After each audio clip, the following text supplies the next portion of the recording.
Good morning students. इस lecture में हम क्लास 12 केमिस्ट्री के 10th chapter halo alkanes and halo arenes के एनसीईआरटी इंटेक्स क्वेश्चंस को डिस्कस करेंगे। तो चलिए स्टार्ट करते हैं। फर्स्ट क्वेश्चन है write the structures of the following compounds. हमें यहाँ पर कुछ कंपाउंड्स गिवन हैं जिनकी स्ट्रक्चर्स हमें ड्रॉ करनी है। तो देखिए फर्स्ट है हमारे पास 2-chloro-3-methyl पेंटेन। 2-chloro-3-methyl pentane. अगर हमें किसी भी कंपाउंड की स्ट्रक्चर ड्रॉ करनी है तो सबसे पहले हम चेक करेंगे उसमें लॉन्गेस्ट कार्बन चेन कि उसमें कितने कार्बन हैं जो लॉन्गेस्ट कार्बन चेन में सिलेक्ट होते हैं। तो देखिए यहां से हम चेक करेंगे पेंटेन। पेंटेन का मतलब 5 कार्बन यहाँ पर हैं। तो किस तरह से होगा आंसर देखिए इसके लिए। फर्स्ट है हमारे पास, सबसे पहले हम लॉन्गेस्ट कार्बन चेन सिलेक्ट करेंगे यहाँ पर पेंटेन। देखिए पेंट का मतलब 5 कार्बन, एन का मतलब सभी कार्बन के बीच में सिंगल बॉन्ड प्रेजेंट है। ठीक है, तो यहां पर हो गया first carbon, second carbon, third carbon, 4 and 5। ठीक है, first, second, third, fourth, fifth, 5 carbon हमारे पास प्रेजेंट है। और पेंट एन, एन का मतलब सबके बीच में सिंगल बॉन्ड है। इस तरह से ये देखिए सबके बीच में यहां पर सिंगल बॉन्ड है। उसके बाद सेकंड जो हमारे पास कार्बन है 2-chloro, सेकंड कार्बन पर क्लोरीन प्रेजेंट है। किस तरह से लिखेंगे, इस तरह से सेकंड कार्बन पर क्लोरीन प्रेजेंट है। और थर्ड कार्बन पर मिथाइल ग्रुप प्रेजेंट है। थर्ड कार्बन पर कौन है, CH3। ठीक है, उसके बाद पेंटेन लिखा हुआ है। पेंटेन का मतलब बाकी सब कार्बन पे हाइड्रोजन प्रेजेंट रहेगा। ठीक है, किस तरह से देखिए हाइड्रोजन, हाइड्रोजन, हाइड्रोजन, यहाँ पर हाइड्रोजन हो गया, यहाँ पर भी हाइड्रोजन हो गया, यहाँ पे 2 हाइड्रोजन एंड यहाँ पे 3 हाइड्रोजन। तो ये हमने ओपन चेन स्ट्रक्चर यहाँ पर ड्रॉ की है। अगर इसी को कंडेंस फॉर्म में लिखें तो कैसे लिखेंगे, देखिए CH3 CH Cl CH CH3 CH2 and CH3। ठीक है, तो हमने यहाँ पर ओपन फॉर्म में लिखा था, हमने यहाँ पर क्लोज फॉर्म में लिखा है। ठीक है, इसे हाईली कंडेंस हमने यहाँ पर नहीं किया है, इसे केवल क्लोज किया है हमने। जहां पर H जो हमारे पास हाइड्रोजन है उनको कंडेंस कर दिया है। यहाँ पर हाइड्रोजन आपको ओपन फॉर्म में दिखाई दे रहे हैं, यहाँ पर कंडेंस कर दिया है इन्हें। ठीक है, तो ये हमने फर्स्ट जो कंपाउंड है उसकी स्ट्रक्चर को ड्रॉ कर लिया है।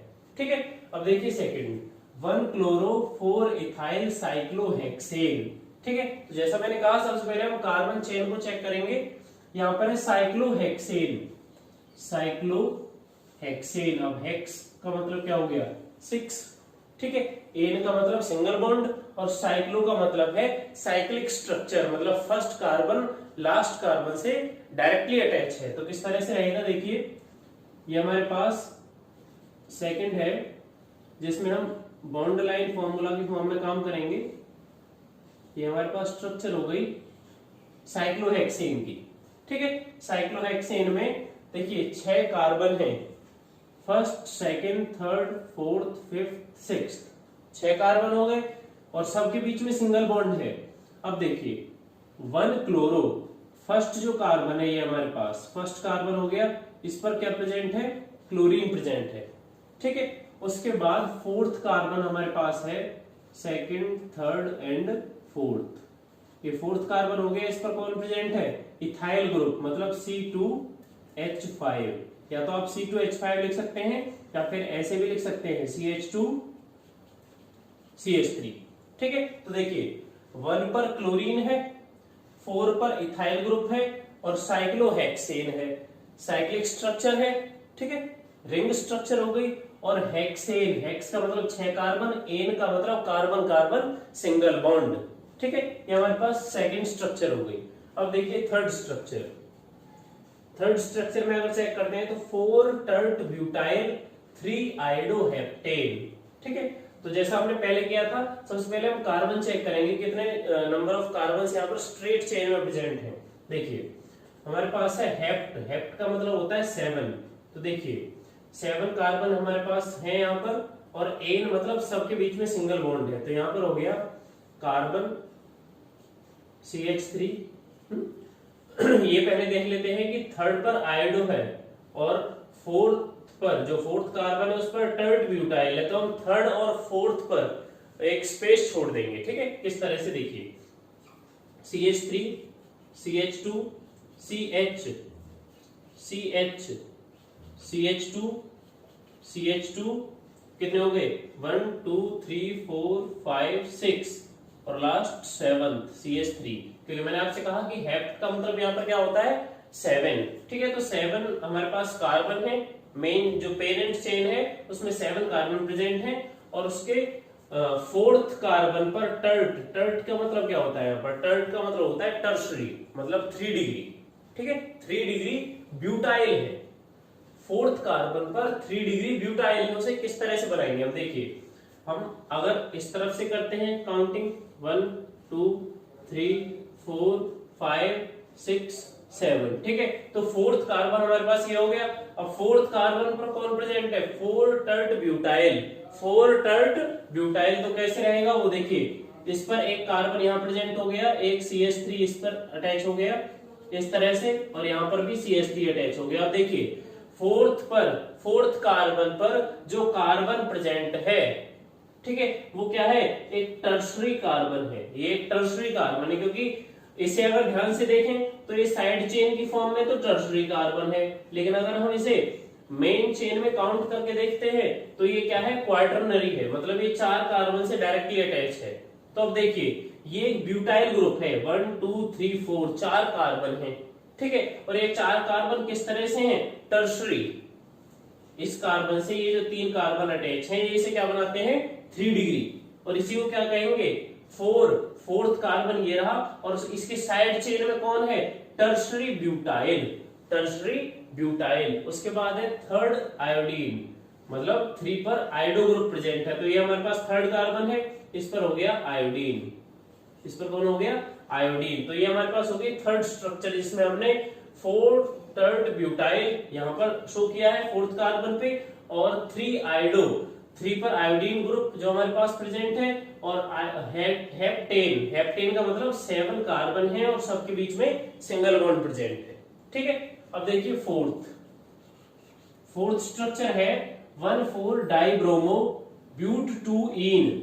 अब देखिए यहां पर देखिए पेरेंट जो चेन है उसमें 4 कार्बन है, ब्यूट का मतलब 4 कार्बन, लेकिन उसमें सिंगल बॉन्ड नहीं है, हर किसी में सिंगल बॉन्ड नहीं है। सेकंड कार्बन जो हमारे पास है वहां पर क्या प्रेजेंट है, डबल बॉन्ड, और डबल बॉन्ड के लिए हम क्या यूज करते हैं, इन यूज करते हैं। तो देखिए CH2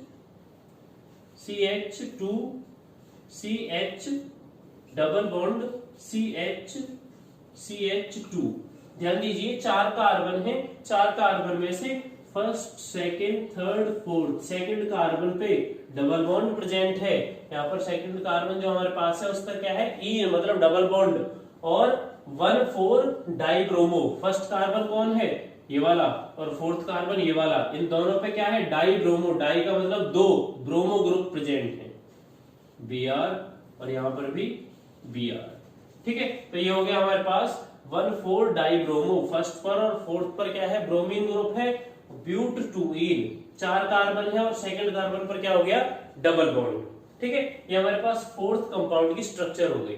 ठीक है, उसके बाद है फिफ्थ है हमारे पास 1 bromo 4 sec butyl 2 methyl benzene. अब देखिए थोड़ा आपको ये लंबा तो लग रहा है, ये जो कंपाउंड है इसका नाम आपको थोड़ा लंबा लग रहा है, लेकिन बहुत इजी हो जाता है। देखिए लास्ट में चेक करते हैं बेंजीन, हमें यहाँ पर जो पेरेंट चेन लेनी है वो क्या है, बेंजीन है, ये हमारे पास हो गया बेंजीन, बहुत सिंपल हो जाएगा। देखिए ये हो गया बेंजीन। ठीक है, अब बेंजीन पे फर्स्ट पर ब्रोमो है, ध्यान दीजिए फर्स्ट पर क्या है, ब्रोमीन है, आप कोई भी यहां से फर्स्ट कार्बन ले सकते हैं। ठीक है, मेनली हम अगर एक सिमेट्रिकल स्ट्रक्चर ड्रॉ करते हैं बेंजीन की, तो इसी तरह से हम फर्स्ट कार्बन यहां पर चूज करते हैं, तो ये हो गया ब्रोमीन।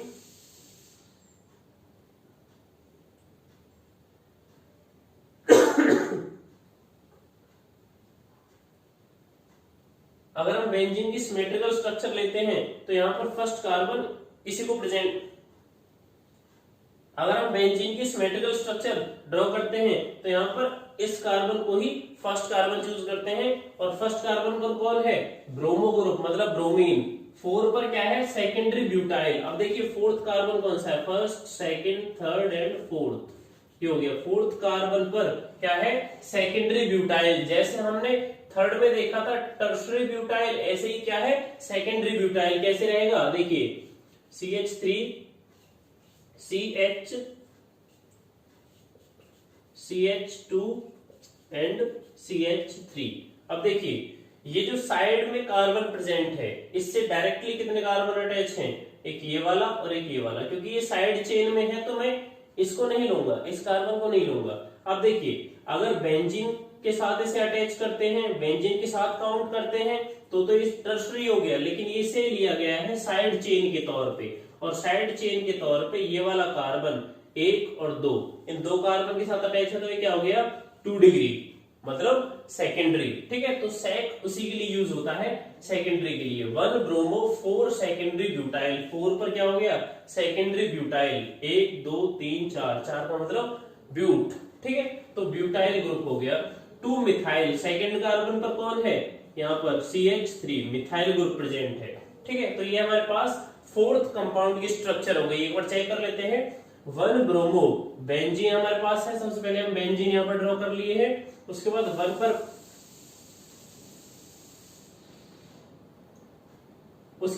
पर ब्रोमो है, 1 पर आपको ब्रोमो दिखाई दे रहा है। और यहाँ पर 4 सेकेंडरी ब्यूटाइल, फोर्थ कार्बन पर सेकेंडरी ब्यूटाइल गिवन है। और सेकंड पर क्या हो गया, मिथाइल। सेकंड कार्बन हमारे पास ये है, इस पर क्या हो गया, मिथाइल ग्रुप। तो इस तरह से हमने फर्स्ट क्वेश्चन में जितने भी कंपाउंड्स गिवन हैं उन सब की स्ट्रक्चर्स को ड्रॉ कर लिया है। सेकंड क्वेश्चन है, why sulphuric acid not used during the reaction of alcohol with Ki। जब हम अल्कोहल की रिएक्शन Ki के साथ करते हैं तो सल्फ्यूरिक एसिड का इस्तेमाल क्यों नहीं करते। तो देखिए बहुत सिंपल है, इसका आंसर रहेगा H2SO4 is an oxidizing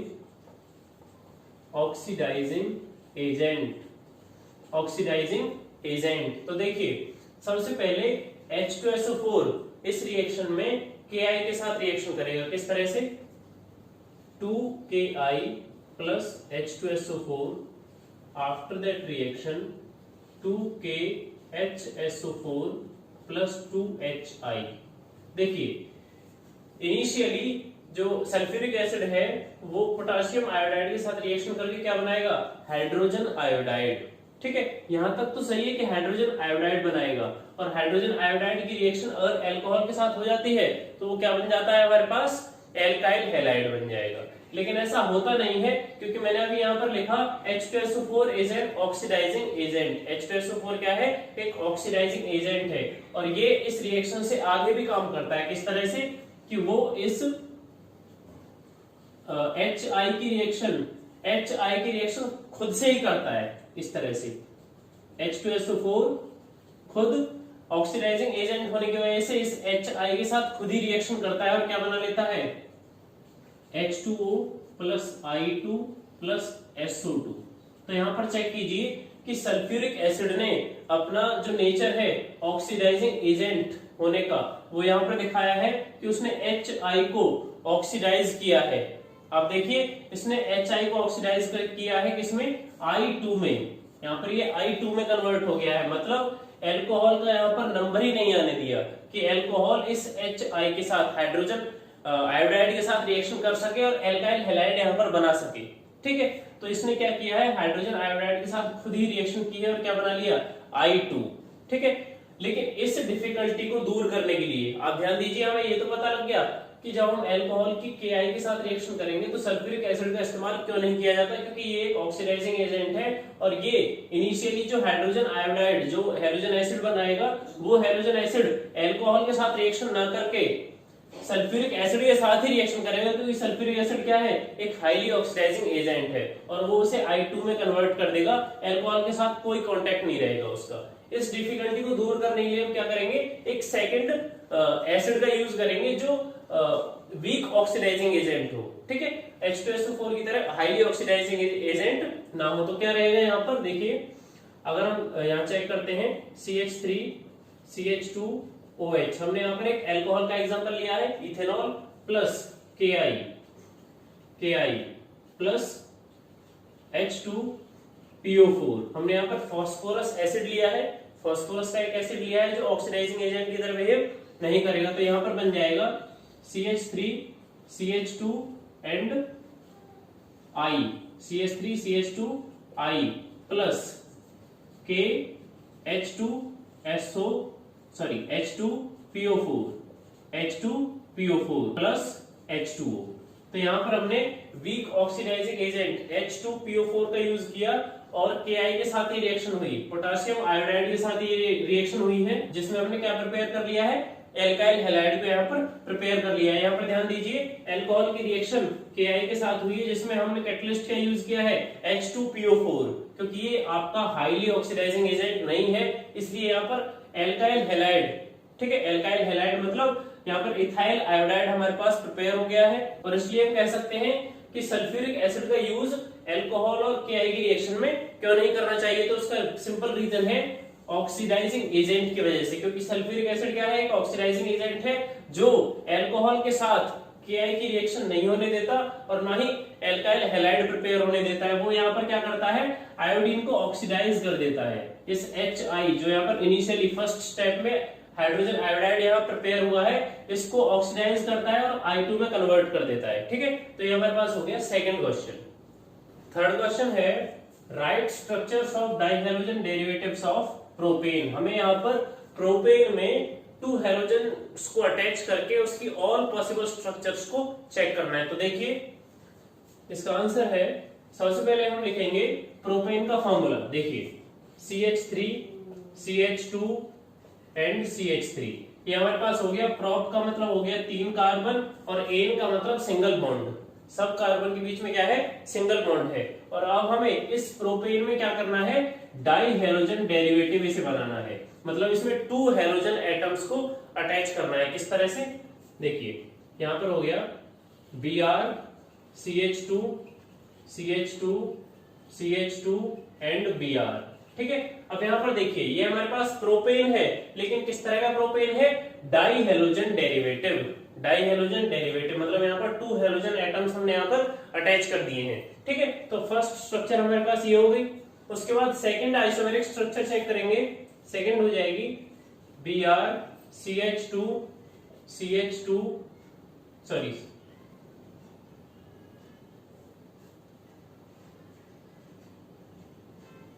CH Br CH3, ठीक है। सेकंड स्ट्रक्चर हमारे पास हो गई। थर्ड है हमारे पास Br CH Br CH2 CH3 and fourth है CH3 C Br Br and CH3। अब देखिए ये आइसोमेरिक फॉर्म में प्रेजेंट है या नहीं है, इसके लिए हम इनके IUPAC नेम चेक कर सकते हैं, जिससे हमें पता लग जाता है। देखिए हमारे पास 3 कार्बन है, हमारे पास 3 कार्बन है, फर्स्ट सेकंड थर्ड, ठीक है। और यहाँ पर 2 ब्रोमीन एटम अटैच हैं। तो देखिए फर्स्ट सेकंड थर्ड 3 कार्बन हमारे पास है, तो इसका नाम क्या हो जाएगा, फर्स्ट और थर्ड पे ब्रोमीन अटैच है, तो हम क्या लिखेंगे 1,3 डाई ब्रोमो प्रोपेन, ठीक है। सेकंड है हमारे पास जिसमें फर्स्ट सेकंड थर्ड, सेकंड और फर्स्ट कार्बन पे क्या है, ब्रोमीन एटम अटैच है, तो क्या हो जाएगा 1,2 डाई ब्रोमो प्रोपेन, ठीक है। थर्ड देखिए, थर्ड में क्या है, फर्स्ट कार्बन पर ही दोनों ब्रोमीन एटम अटैच है, तो ये हो जाएगा 1,1 डाई ब्रोमो प्रोपेन, ठीक है। और लास्ट है हमारे पास जिसमें सेकंड कार्बन पर दोनों ब्रोमीन एटम अटैच है, तो फर्स्ट सेकंड थर्ड इस तरह से हम नंबरिंग कर देंगे कार्बन की, और उसके बाद हो जाएगा 2,2 डाई ब्रोमो प्रोपेन। तो इस तरह से हमने चेक कर लिया है कि ये सभी स्ट्रक्चर्स आइसोमेरिक फॉर्म में प्रेजेंट हैं। तो हमने यहाँ पर सभी स्ट्रक्चर्स को ड्रॉ कर लिया है जो क्वेश्चन में पूछा गया है। Write structures of dihalogen derivatives of propane. जो प्रोपेन की डाई हैलोजन डेरिवेटिव्स हैं उनकी सभी स्ट्रक्चर्स को हमने यहाँ पर ड्रॉ कर लिया है। फोर्थ क्वेश्चन है among the isomeric alkanes of molecular formula C5H12 identify the one that on photochemical chlorination yields। हमें सबसे पहले क्या करना है, एक मॉलिक्यूलर फॉर्मूला है C5H12, उसकी आइसोमेरिक फॉर्म्स को चेक करना है, ठीक है। और आइसोमेरिक फॉर्म्स में से हमें उन आइसोमेरिक फॉर्म्स को लेना है जिनका फोटोकेमिकल क्लोरीनेशन करने पर हमें अलग अलग प्रोडक्ट मिले। जैसे कि फर्स्ट है ए सिंगल मोनोक्लोराइड, हमें उस आइसोमेरिक फॉर्म को चेक करना है जिससे हमें केवल क्या मिले, सिंगल मोनोक्लोराइड, उसके और कोई क्लोराइड हमें न मिले। सेकंड क्या है, 3 आइसोमेरिक मोनोक्लोराइड्स, उसके बाद हमें उस स्ट्रक्चर को चेक करना है, उस आइसोमेरिक फॉर्म को चेक करना है जिससे हमें 3 आइसोमेरिक मोनोक्लोराइड्स मिले, ठीक है, उसके 3 कंपाउंड्स मिल सके। उसके बाद थर्ड पॉइंट 4 आइसोमेरिक मोनोक्लोराइड्स, उसके बाद उस आइसोमर को हमें चेक करना है जिसमें हमें 4 अलग अलग स्ट्रक्चर्स मिल सके। तो देखिए फर्स्ट को चेक करते हैं, इसका आंसर है सबसे पहले देखिए C5H12, इसके आइसोमेरिक फॉर्म लिखते हैं। देखिए फर्स्ट आइसोमेरिक फॉर्म है carbon CH3 CH3 CH3 and CH3। तो देखिए ये हमारे पास एक C5H12 जो फॉर्मूला है उसका अरेंजमेंट है, उसकी एक आइसोमेरिक फॉर्म है। अगर हम इसमें यहाँ पर देखें कि इसका क्लोरीनेशन अगर किया जाए Cl2, ठीक है, और इसको किया जाए H-nu, ठीक है, सनलाइट की प्रेजेंस में किया जाए, क्योंकि फोटोकेमिकल जो रिएक्शन होती है वो सनलाइट की प्रेजेंस में होती है या फिर यूवी रेज की प्रेजेंस में, ठीक है। तो यहाँ पर यूवी रेज के लिए यूवी यहाँ पर मैंने लिख दिया है। तो क्लोरीनेशन करने पर हमें प्रोडक्ट मिलेगा CH3 C CH3 CH2 Cl CH3। अब देखिए हमें यहाँ पर एक मोनोक्लोराइड यहाँ पर प्रिपेयर हुआ है, एक क्लोरीन यहाँ पर अटैच हो गया है।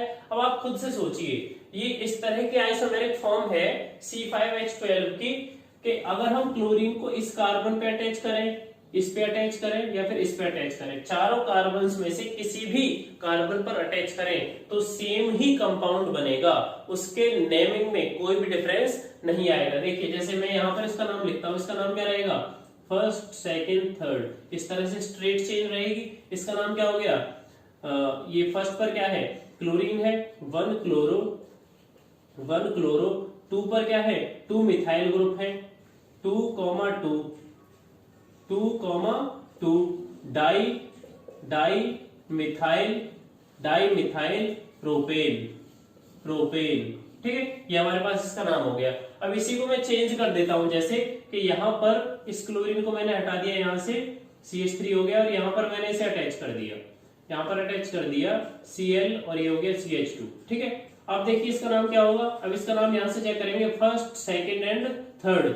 अब देखिए फर्स्ट पर क्या है, क्लोरीन है तो 1 क्लोरो, सेकंड पर क्या है, मिथाइल 2 मिथाइल ग्रुप है तो 2 डाइमिथाइल और 1 2 3 प्रोप और सिंगल बॉन्ड है तो एन। तो हर जगह पर हर एक स्ट्रक्चर में इसका नाम सेम ही रहेगा, मतलब ये हमारे पास क्या हो गया, एक सिंगल मोनोक्लोराइड। ये जो हमारे पास आइसोमेरिक फॉर्म है C5H12 के लिए, ठीक है, उसमें हमने क्या प्रिपेयर किया है, ए सिंगल मोनोक्लोराइड, ठीक है। उसके बाद सेकंड देखिए, सेकंड हमसे पूछा गया है 3 आइसोमेरिक मोनोक्लोराइड्स। हमें इस तरह की आइसोमेरिक फॉर्म चेक करनी है C5H12 की जिसमें 3 स्ट्रक्चर्स पॉसिबल हो, 3 आइसोमेरिक फॉर्म प्रेजेंट हो। देखिए हमारे पास है CH3 CH2 CH2 CH2 and CH3, ये हमारे पास 5 कार्बन है और 12 हाइड्रोजन है और एल्केन है तो सबके बीच में सिंगल बॉन्ड रहेगा, carbon carbon single bond present रहेगा। अगर हम यहाँ पर क्लोरीनेशन करते हैं तो हमारे पास क्या मिल जाएगा, यहाँ पर हमें मिल जाएगा, देखिए ध्यान से, CH3 CH2 CH2 and CH2 and Cl, ठीक है। अब यहाँ पर देखिए हमें क्या मिला, हमें यहाँ पर मिला Cl2 के साथ रिएक्शन करने पर हमारे पास मोनोक्लोराइड बनेगा। देखो यहाँ पर क्लियरली कहा गया है मोनोक्लोराइड, मतलब यहाँ पर एक ही क्लोरीन को अटैच करना है। और कौन सी मैकेनिज्म रहेगी? Free radical mechanism. Free radical mechanism के होने से केवल एक ही क्लोरीन यहाँ पर अटैच होगा। अब थोड़ा ध्यान दीजिए, इसकी आइसोमेरिक फॉर्म कौन कौन सी बन सकती है? CH3, CH2, CH2, CH, Cl और CH3। ठीक है, ये सेकंड आइसोमेरिक फॉर्म है। और थर्ड देखिए, थर्ड हमारे पास हो जाएगी CH3, CH2, CH, Cl, CH2 and CH3। ये हमारे पास हो गई थर्ड आइसोमेरिक फॉर्म। और तीनों की तीनों अलग अलग IUPAC नेम रखती हैं। यहाँ पर देखिए इसका नाम क्या हो जाएगा? 1-क्लोरोपेंटेन। 1-क्लोरोपेंटेन, इसका 2-क्लोरोपेंटेन और इसका 3-क्लोरोपेंटेन। अगर हम नंबरिंग करते हैं तो first, second, third, fourth, fifth. ठीक है, first, second, third, fourth, fifth. उसके बाद first, second, third, fourth, fifth. आप खुद से देख लीजिए, फर्स्ट पर क्लोरीन है तो क्या हो जाएगा? 1-क्लोरोपेंटेन। उसके बाद है 2-क्लोरोपेंटेन और 3-क्लोरोपेंटेन। तो इस तरह से हमने सेकंड पॉइंट को भी कंप्लीट कर लिया है। अब थर्ड देखिए, थर्ड है हमारे पास 4 आइसोमेरिक मोनोक्लोराइड। ठीक है, आपको ये आंसर में टोटल लिखने की जरूरत नहीं है, आपको केवल उन आइसोमेरिक फॉर्म्स को लिखना है। जैसे कि ये हमारे पास पेंटेन की आइसोमेरिक फॉर्म है, ये भी है और ये भी है। ठीक है, जिससे हम एक सिंगल मोनोक्लोराइड प्रिपेयर कर सकते हैं, एक 3 आइसोमेरिक मोनोक्लोराइड्स प्रिपेयर कर सकते हैं। ये बाद की बात है कि हमें रिएक्शन लिखने के लिए कहा गया है, हम रिएक्शन केवल समझने के लिए कर रहे हैं। हमें मेन जो हमारा आंसर है वो केवल यही रहेगा। उसके बाद देखिए थर्ड है हमारे पास, जहां पर हमें 4 आइसोमेरिक मोनोक्लोराइड्स को यहाँ पर प्रिपेयर करना होगा। उसके लिए हमें C5H12 का आइसोमेरिक फॉर्मूला चेक करना है। देखिए CH3, CH, CH3, CH2 and CH3। अब देखिए थोड़ा ध्यान दीजिएगा, यहाँ पर अगर हम रिएक्शन करते हैं प्लस में Cl2, ठीक है, तो यहाँ पर रिएक्शन करने पर हमें क्या मिलेगा? CH3, ये वाला CH3 plus CH, CH3, CH2, CH2 and Cl। ये हमारे पास फर्स्ट हो गया। ठीक है, यहाँ पर देखिए एक क्लोरीन यहाँ पर अटैच हो गया है। सेकंड आइसोमेरिक फॉर्म है CH3, CH, CH3, CH, Cl और CH3। ये हमारे पास सेकंड आइसोमेरिक फॉर्म हो चुकी है। थर्ड देखिए, थर्ड हो जाएगी हमारे पास CH3, C, यहां मैं लिख देता हूं Cl, CH3, CH2 and CH3। ये हमारे पास थर्ड आइसोमेरिक फॉर्म है, मोनोक्लोराइड की है, क्योंकि एक ही क्लोरीन प्रेजेंट है और फॉर्मूला भी सेम है। स्ट्रक्चरल अरेंजमेंट यहाँ पर थोड़ा चेंज हो गया है, उसी वजह से इसे हम क्या कहेंगे? Isomeric form. और लास्टली हमारे पास फोर्थ है, फोर्थ को मैं यहां बना देता हूं भाई। देखिए CH2, Cl, CH, CH3, CH2 and CH3। ये हमारे पास 5 कार्बन है और 12 जो हाइड्रोजन है उसमें एक हाइड्रोजन यहां से हट गया है, उसकी जगह क्या आ गया है? क्लोरीन आ गया है। तो ये हमारे पास हो गई first, second, third and fourth. ये हमारे पास 4 आइसोमेरिक फॉर्म है, 4 आइसोमेरिक फॉर्म है, जिनके लिए हमारे पास फॉर्मूला कौन सा रहेगा? ये वाला। इसे हम ऐसे भी समझ सकते हैं कि अगर हम यहाँ पर A लिख दें, यहाँ पर A लिख देते हैं, यहाँ पर B लिख देते हैं, ठीक है, और यहाँ पर C लिख देते हैं, ये हमारे पास क्या हो गए? 4। ये हमारे पास हो गए 3 आइसोमेरिक फॉर्म। और 4th आइसोमेरिक फॉर्म करने के लिए हम क्या करेंगे? ये हो गया D। मतलब अगर हम यहाँ पर अटैच करेंगे क्लोरीन को तो फर्स्ट, यहाँ पर अटैच करेंगे सेकंड, यहाँ पर थर्ड और यहाँ पर फोर्थ। ये हमारे पास 4 आइसोमेरिक फॉर्म हो जाएंगे, किसकी? मोनोक्लोराइड की। ठीक है, तो इस तरह से हमने 4th क्वेश्चन को कंप्लीट कर लिया है। 5th क्वेश्चन है, draw the structures of major monohalo products in each of the following reactions. हमें यहाँ पर कुछ इनकम्प्लीट रिएक्शंस गिवन है और इनके जो प्रोडक्ट्स हैं उनकी स्ट्रक्चर्स को हमें यहाँ पर ड्रॉ करना है। तो देखिए स्टार्ट करते हैं। फर्स्ट है हमारे पास साइक्लोहेक्सेनॉल। देखिए यहाँ पर 6 कार्बन है, 1 2 3 4 5 6 कार्बन है और 6 कार्बन साइक्लिक चेन की फॉर्म में प्रेजेंट है। ठीक है, साइक्लिक चेन की फॉर्म में प्रेजेंट है और इन पर 1 OH ग्रुप अटैच है, तो ये क्या हो गया? एक एल्कोहलिक ग्रुप। ठीक है, तो इसका नाम हो जाएगा साइक्लोहेक्सेनॉल। साइक्लोहेक्सेनॉल, इसकी रिएक्शन है थायोनाइल क्लोराइड के साथ SOCl2 के साथ। तो जब हम प्रिपरेशन ऑफ हेलो एल्केन्स पढ़ते हैं तो वहां पर फर्स्ट जो प्रिपरेशन मेथड है वो क्या है, preparation of haloalkanes from alcohol. Alcohol से हम हेलो एल्केन्स बनाना सीखते हैं। उसमें एक मेथड है, अल्कोहल की रिएक्शन थायोनाइल क्लोराइड के साथ होती है। अल्कोहल की रिएक्शन जब थायोनाइल क्लोराइड के साथ होगी तो ये क्या प्रिपेयर करेगा, एल्काइल हैलाइड हेलो एल्केन। यहाँ पर ये बन जाएगा cyclohexyl chloride, cyclohexyl chloride plus SO2 plus HCl। ठीक है, तो ये हमारे पास प्रिपेयर हो गया एक हेलो एल्केन। जब अल्कोहल की रिएक्शन किसके साथ रहेगी, थायोनाइल क्लोराइड के साथ, तो यहाँ पर जो एल्काइल हैलाइड ये प्रिपेयर होगा ये क्या रहेगा, very pure, very pure, very purest form में यहाँ पर एल्काइल हैलाइड की मिलेगी। उसका रीजन क्या है कि जब प्रोडक्ट में SO2 और HCl भी बनेंगे तो ये SO2 किस फॉर्म में रहेगा, गैसियस फॉर्म में, जो प्रोडक्ट में से एस्केप कर जाएगा। उसी तरह से HCl भी क्या रहेगा, गैसियस फॉर्म में, ये भी प्रोडक्ट में से बाहर निकल जाएगा। तो हमारे पास केवल क्या बचेगा, purest form of alkyl halide. ठीक है, तो सेकंड है हमारे पास, देखिए सेकंड में बेंजीन पर एक नाइट्रो ग्रुप अटैच किया गया है और एक इथाइल ग्रुप यहाँ पर अटैच किया गया है। ध्यान से देखिए, बेंजीन पर एक इथाइल ग्रुप है और एक नाइट्रो ग्रुप है। इसकी रिएक्शन है Br2 ब्रोमीन के साथ in the presence of UV light. UV light की प्रेजेंस में ये रिएक्शन की गई है। तो ये जो रिएक्शन है ये है हमारी फ्री रेडिकल मैकेनिज्म रिएक्शन। ठीक है, यहाँ पर कौन सी मैकेनिज्म काम करेगी, फ्री रेडिकल, फ्री रेडिकल। ठीक है, और जब हम हेलोएल्केन्स एंड हेलोएरिन्स चैप्टर में फ्री रेडिकल मैकेनिज्म पढ़ते हैं तो वो हम पढ़ते हैं फ्रॉम हाइड्रोकार्बन, और फ्रॉम हाइड्रोकार्बन्स में भी एल्केन। ठीक है, आप ध्यान दीजिए, फ्री रेडिकल हमें यहां से मिलेगा। ध्यान से देखिए, यहाँ पर जो हाइड्रोजन प्रेजेंट है, ये वाला हाइड्रोजन, यहाँ पर होमोलाइटिक फिशन रहेगा, होमोलाइटिक फिशन रहेगा कुछ इस तरह से, देखिए। ठीक है, 1 electron on carbon and 1 electron on hydrogen. ठीक है, जब ये फ्री रेडिकल यहाँ पर फॉर्म होगा, कार्बन फ्री रेडिकल, तो ये किस तरह का फ्री रेडिकल है, benzyl free radical, benzylic benzylic free radical. ठीक है, बेंजाइलिक फ्री रेडिकल, और benzylic free radical highly stable रहेगा। ठीक है, और जब बेंजाइलिक फ्री रेडिकल यहाँ फॉर्म होगा तो प्रोडक्ट क्या बन जाएगा हमारे पास, प्रोडक्ट बन जाएगा बेंजीन हमारे पास है, और बेंजीन पर ये CH। ठीक है, CH, और यहाँ पर जो फ्री रेडिकल है, ये जो फ्री रेडिकल यहाँ पर फॉर्म हुआ है, इसके साथ रिएक्शन होगी इस ब्रोमीन की, क्योंकि ये ब्रोमीन भी किस तरह से क्लीव होगा, ब्रोमीन का जो क्लीवेज है वो इसी तरह से होगा, Br, और यहाँ पर होमोलाइटिक क्लीवेज होगा, इसका होमोलाइटिक क्लीवेज, होमोलाइटिक फिशन होगा यहाँ पर, और ये क्या बनाएगा, Br free radical, Br free radical, और ये Br फ्री रेडिकल किसके साथ रिएक्शन में आएगा, इस कार्बन के साथ, ये जो हमारे पास कार्बन है इसके साथ ये रिएक्शन में आएगा। ठीक है, यहाँ पर CH3 है।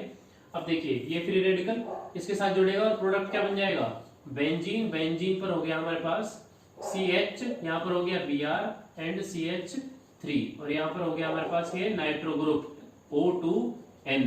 ठीक है, अब क्वेश्चन ये भी आता है दिमाग में कि ये जो कार्बन है यहीं पर फ्री रेडिकल क्यों बना, इस कार्बन पर फ्री रेडिकल क्यों नहीं बना। तो देखिए, मैं आपको बता देता हूं कि ये जो कार्बन है ये डायरेक्टली 1 एंड 2 कार्बन से डायरेक्टली अटैच है, तो ये क्या बन गया, 2 डिग्री फ्री रेडिकल। और ये हमारे पास कार्बन है, ये डायरेक्टली केवल एक ही कार्बन से अटैच है, तो ये क्या हो गया, 1 डिग्री। और 1 डिग्री, देखिए 1 डिग्री जो फ्री रेडिकल होता है वो लेस स्टेबल होता है 2 डिग्री फ्री रेडिकल से। ठीक है, तो 2 degree free radical highly stable होता है 1 डिग्री फ्री रेडिकल से। तो यहाँ पर 2 डिग्री जो फ्री रेडिकल फॉर्म हुआ है वहीं पर ब्रोमीन अटैच हो जाएगा, प्लस में बाय प्रोडक्ट क्या बनेगा, यहाँ से जो एक हाइड्रोजन निकला है, ये जो हाइड्रोजन निकला है फ्री रेडिकल, और एक ब्रोमीन जो यहाँ से निकलेगा वो क्या बना लेंगे, HBr। तो यहाँ पर जो मेजर प्रोडक्ट रहेगा वो हमारे पास ये रहेगा, मेजर प्रोडक्ट हमारे पास ये बन जाएगा, इस सेकंड कार्बन के पास ब्रोमीन अटैच हो जाएगा। ठीक है, तो ये हमारे पास सेकंड पॉइंट में जो स्ट्रक्चर ड्रॉ करनी है वो हमने यहाँ पर कर दी है। थर्ड है, देखिए थर्ड है हमारे पास बेंजीन से एक OH ग्रुप अटैच है डायरेक्टली, और एक CH2OH साइड चेन की फॉर्म में यहाँ अटैच है। देखिए ध्यान दीजिए, एक तो हो गया फिनोलिक, बेंजीन से डायरेक्टली जो OH अटैच है ये इसे क्या बनाता है, फिनॉल, फिनॉल बनाएगा। और एक साइड चेन के तौर पे अटैच है, एक बीच में CH2 है, मिथाइल ग्रुप है, और एक OH है, तो ये क्या बन गया हमारे पास, अल्कोहल, अल्कोहल। ठीक है, जब हम अल्कोहल की रिएक्शन HCl के साथ कराते हैं तो बिल्कुल फर्स्ट मेथड की तरह ही काम होगा कि अल्कोहल के साथ रिएक्शन होने पर HCl की अल्कोहल के साथ रिएक्शन होने पर प्रिपेयर होगा एल्काइल हैलाइड। ध्यान दीजिए यहाँ पर जो HCl है वो किसके साथ एक्शन में रहेगा, इस अल्कोहल के साथ एक्शन में रहेगा, ना कि इस फिनॉल के साथ, नॉट विद फिनॉल। फिनॉल जो फिनोलिक OH है इसको ये रिप्लेस नहीं करेगा, ये केवल इस OH को डिस्प्लेस करेगा। तो यहाँ पर प्रोडक्ट क्या बन जाएगा, प्रोडक्ट बन जाएगा हमारे पास HOCH2Cl। यहाँ से जो Cl है वो कहाँ अटैच हो जाएगा, इस CH2 के पास, और ये OH जो है वो बाहर निकल जाएगा और इस H के साथ मिलकर क्या बना लेगा, वाटर, H2O। ठीक है, ये हमारे पास क्या है, बेंजीन। ठीक, दोबारा से एक बार समझ लीजिए, यहाँ पर एक तो फिनोलिक OH है, ये जो OH है डायरेक्टली इस बेंजीन से अटैच है, और ये जो OH है ये इनडायरेक्टली बेंजीन से अटैच है, मतलब ये एल्काइल ग्रुप के साथ अटैच है। तो ये क्या बन गया, अल्कोहल, और ये क्या बन गया, फिनॉल। इसे मैं लिख देता हूं फिनोलिक, फिनोलिक OH। ठीक है, फिनोलिक OH है, फिनोलिक OH के साथ HCl की रिएक्शन नहीं रहेगी, HCl की रिएक्शन केवल अल्कोहलिक OH के साथ रहेगी, और ये रिएक्शन होते ही ये Cl इस OH को यहाँ से डिस्प्लेस कर देगा और वाटर बाय प्रोडक्ट के फॉर्म में निकल जाएगा। तो मेन प्रोडक्ट जो मेजर रहेगा वो हमारे पास ये प्रोडक्ट रहेगा। ठीक है, जहां पर हमने एल्काइल हैलाइड को प्रिपेयर कर लिया है। एल्काइल हैलाइड केवल हमारे पास ये है, क्योंकि यहाँ पर तो ये बेंजीन है, ये जो अगर हम केवल इसकी बात करें तो ये हमारे पास क्या है, ये हमारे पास फिनॉल, फिनॉल। ठीक है जी, उसके बाद हो गया हमारे पास फोर्थ पॉइंट जिसमें हमें गिवन है एक एल्कीन है, साइक्लिक एल्कीन है, और उस पे साइड चेन की फॉर्म में क्या अटैच है, CH3। क्या अटैच है, CH3। उसकी रिएक्शन है HI के साथ।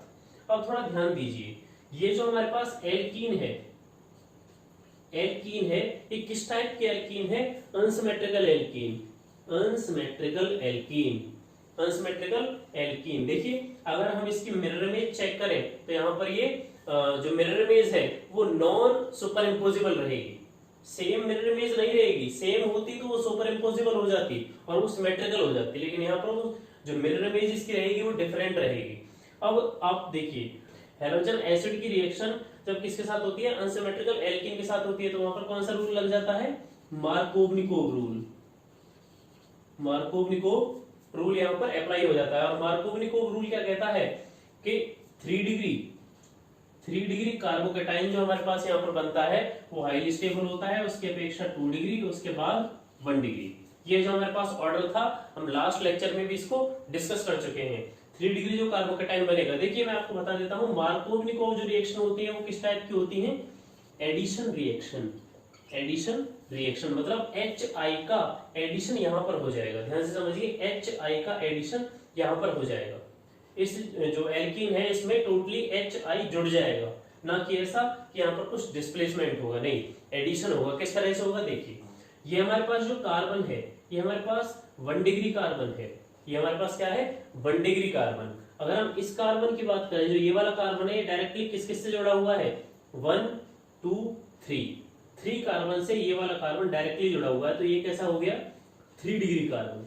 क्या हो गया, 3 डिग्री कार्बन। तो जैसे ये रिएक्शन स्टार्ट होगी तो स्टार्ट होते ही सबसे पहले कार्बोकेटाइन फॉर्म होगा। तो कार्बोकेटाइन किस तरह से फॉर्म होगा, देखिए यहाँ पर कार्बोकेटाइन हमारे पास ये वाला कार्बन बनेगा, ध्यान से समझिए, ये वाला कार्बन क्या बनाएगा, कार्बोकेटाइन। क्या बनाएगा, कार्बोकेटाइन। किस तरह से बनाएगा, देखिए इसको कार्बोकेटाइन बनाने के लिए ये जो पाई इलेक्ट्रॉन्स हैं, ये जो पाई इलेक्ट्रॉन है किस तरफ ट्रांसफर होंगे, ये इस कार्बन पे ट्रांसफर हो जाएंगे, ये इस कार्बन पे ट्रांसफर हो जाएंगे। आप चाहें तो इनको आगे भी ट्रांसफर कर सकते हो, ठीक है, लेकिन ये ज्यादातर इस कार्बन पर प्रायोरिटी रखेंगे। तो इस कार्बन पर जब ये इलेक्ट्रॉन ट्रांसफर होंगे तो यहाँ पर क्या हो जाएगा, नेगेटिव चार्ज, ठीक है, और यहाँ पर क्या हो जाएगा, CH3 एंड पॉजिटिव चार्ज। तो ये बन गया हमारे पास ये वाला कार्बन। देखिए ये बॉन्ड लाइन स्ट्रक्चर है, अगर किसी को प्रॉब्लम है तो ये बॉन्ड लाइन स्ट्रक्चर है, यहाँ पर हर एक कॉर्नर पे क्या प्रेजेंट है, कार्बन प्रेजेंट है। तो ये हमारे पास क्या हो गया, कार्बोकेटाइन। अब ये किस तरह का कार्बोकेटाइन है, 3 डिग्री कार्बोकेटाइन। अब ये मोर स्टेबल है 2 डिग्री और 1 डिग्री से, ठीक है। तो ये हमारे पास 3 डिग्री कार्बोकेटाइन हो गया। इसकी रिएक्शन फिर किसके साथ रहेगी, H प्लस और I नेगेटिव के साथ। देखिए यहाँ पर इलेक्ट्रोफाइल H पॉजिटिव है और न्यूक्लियोफाइल क्या है, I नेगेटिव, ठीक है। अब देखिए H पॉजिटिव है, ये कहाँ अटैच होगा, इस नेगेटिव पर, और I नेगेटिव है, ये कहाँ अटैच होगा, कार्बोकेटाइन मतलब पॉजिटिव पर।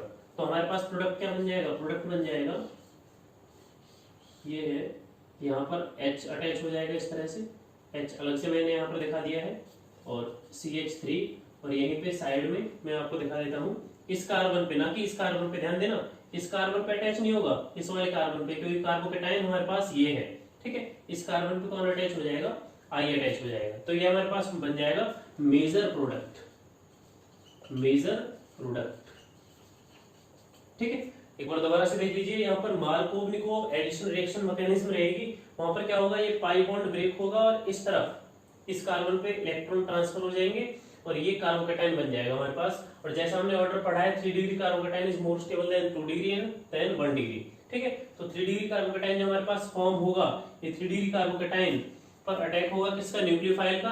तो जो आयोडीन है, आई है, वो यहाँ अटैच हो जाएगा और हाइड्रोजन है वो इस नेगेटिव चार्ज कार्बन पर अटैच हो जाएगा, क्योंकि हाइड्रोजन क्या है, एक इलेक्ट्रोफाइल है, और आयोडीन क्या है, एक न्यूक्लियोफाइल है, ठीक है। इस तरह से हमने इसके 4th पॉइंट को भी कंप्लीट कर लिया है। 5th पॉइंट है CH3CH2Br प्लस NaI। यहाँ पर इथाइल ब्रोमाइड की रिएक्शन किसके साथ है, सोडियम आयोडाइड के साथ है, ठीक है। और हमें यहाँ पर इसका जो प्रोडक्ट है वो हमें बताना है, उसकी स्ट्रक्चर यहाँ पर ड्रॉ करनी है। तो देखिए हमारे पास एक तो है ब्रोमीन Br, ठीक है, और एक है आयोडीन, ठीक है। एक तो ब्रोमीन आयन यहाँ पर बनेगा और एक आयोडीन आयन यहाँ पर हमारे पास है। अब देखिए जो आयोडीन आयन है ये एक स्ट्रॉन्गर न्यूक्लियोफाइल है, स्ट्रॉन्ग न्यूक्लियोफाइल किसके कंपैरिजन में, ब्रोमाइड आयन के कंपैरिजन में। तो क्या होगा कि यहाँ से जो स्ट्रॉन्ग न्यूक्लियोफाइल है ये किसको डिस्प्लेस कर देगा, ब्रोमाइड आयन को, और प्रोडक्ट क्या बन जाएगा, प्रोडक्ट बन जाएगा हमारे पास CH3CH2I प्लस NaBr। देखिए ये जो रिएक्शन है ये किस टाइप की रिएक्शन है, halogen exchange reaction, halogen exchange reaction. थोड़ा ध्यान दीजिए, यहाँ पर जो प्रिपेयर हो रहा है वो क्या है, एक हेलोएल्केन है, यहाँ पर जो प्रिपेयर हो रहा है वो हेलोएल्केन है। लेकिन इनिशियली अगर हम देखें तो रिएक्टेंट में भी हेलोएल्केन है, हम हेलोएल्केन से ही हेलोएल्केन प्रिपेयर कर रहे हैं। तो ये क्या हुआ, हैलोजन एक्सचेंज। कैसे कि हमने ब्रोमीन से आयोडीन को प्रिपेयर किया है, मतलब जो हमारे पास एल्काइल हैलाइड है यहाँ पर वो किस हैलोजन के लिए है, ब्रोमीन के लिए, और यहाँ पर जो एल्काइल हैलाइड है वो किसके लिए है, आयोडीन के लिए। तो हमने एक दूसरे को एक्सचेंज किया है। ये जो रिएक्शन है किसके प्रेजेंस में होगी, एसीटोन की प्रेजेंस में, एसीटोन की प्रेजेंस में रिएक्शन रहेगी, और इस रिएक्शन को बोलते हैं फेंकलस्टेन रिएक्शन, ठीक है। ये किसके अंदर आती है, हैलोजन एक्सचेंज के अंदर। यहाँ पर हैलोजन एक्सचेंज के मेथड के द्वारा हेलोएल्केन को प्रिपेयर किया गया है, ठीक है।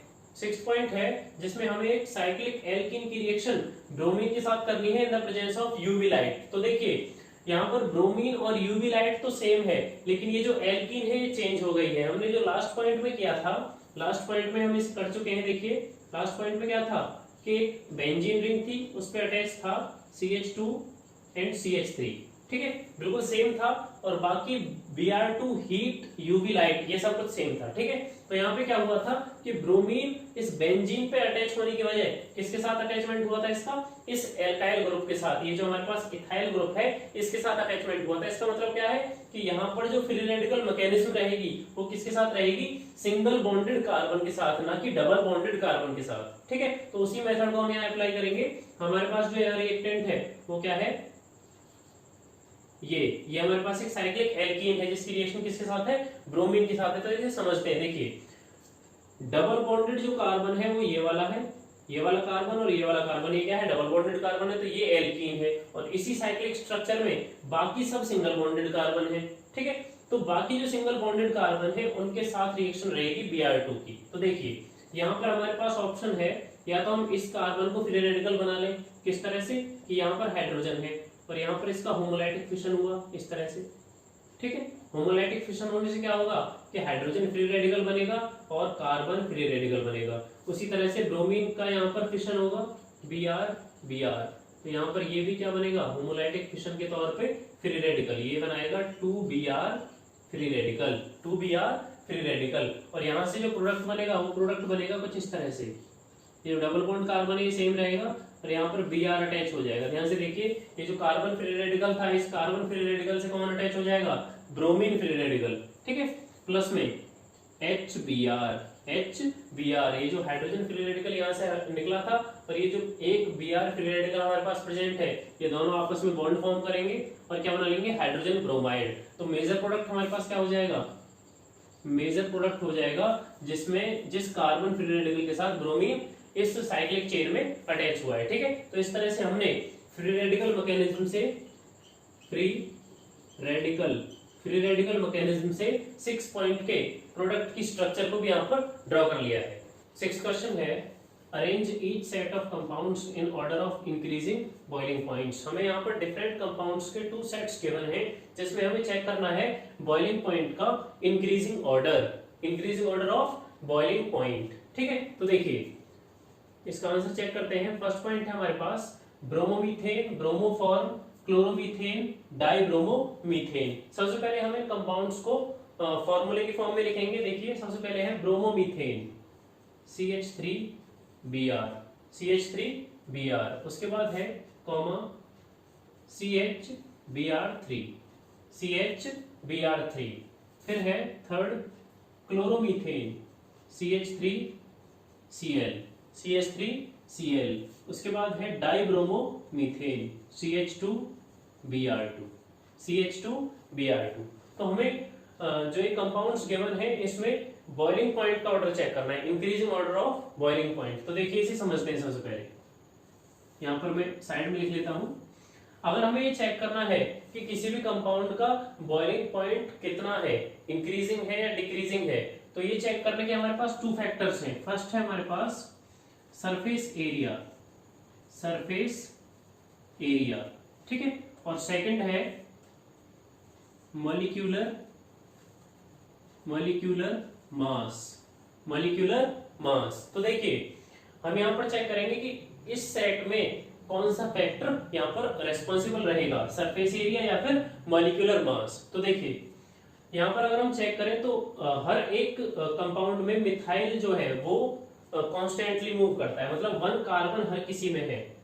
यहाँ पर CH3 है, यहाँ पर CH है, यहाँ पर CH3 है, यहाँ पर CH2 है, मतलब 1 कार्बन हर किसी में प्रेजेंट है, ठीक है। उसके बाद देखिए यहाँ ब्रोमीन है, यहाँ ब्रोमीन 3 है, 3 ब्रोमीन यहाँ पर प्रेजेंट है, यहाँ पर 1 क्लोरीन है और यहाँ पर 2 ब्रोमीन प्रेजेंट है। तो देखिए अगर हम चेक करते हैं हेलोजन ग्रुप को, तो हेलोजन ग्रुप क्या है, फ्लोरीन, क्लोरीन, ब्रोमीन और आयोडीन, ठीक है। ये हमारे पास क्या है, हेलोजन ग्रुप, हेलोजन फैमिली। तो अगर हम बात करें डाउन द ग्रुप मूव करने पर क्या होगा, मॉलिक्यूलर